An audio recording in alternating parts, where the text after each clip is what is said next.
ఓ మనిషి, ఎందుకంత ఆరాటం? శివాలయం మెట్లెక్కి నా దగ్గరకొస్తున్నావు, కాని నీ మనసు ఎక్కడో పరుగులెడుతోంది. కన్నీళ్లతో నా పాదాలు కడుగుతున్నావు, గుండె పగిలేలా రోదిస్తున్నావు.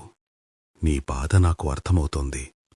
ఉదయం లేచినప్పటి నుండి రాత్రి పడుకునే వరకు ఒకటే పరుగు. దేనికోసం? 4 రాళ్ల కోసం? ఎవరో నిన్ను మెచ్చుకోవాలన్న తాపత్రయం కోసం? లేదా నిన్ను పలకరించని బంధాలను నిలబెట్టుకోవడం కోసం?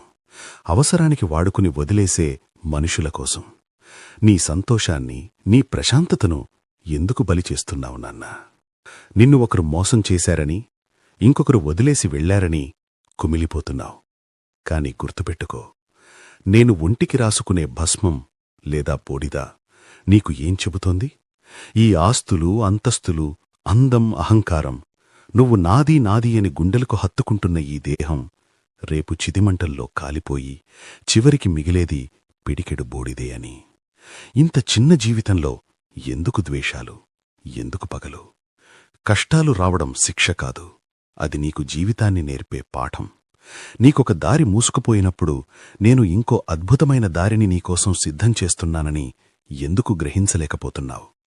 వదిలిపోయిన వాళ్ల గురించి ఏడవడం ఆపే. వాళ్ల కర్మను వాళ్లకే వదిలే. నా మూడో కన్ను అన్నీ చూస్తుంటుంది. నీ ధర్మం నువ్వు చేయి. నువ్వు గెలవాల్సింది పక్కవాడి మీద కాదు, నీ లోపల ఉన్న భయం మీద, స్వార్థం మీద. నాకోసం పాలు, పూలు తేనక్కర్లేదు.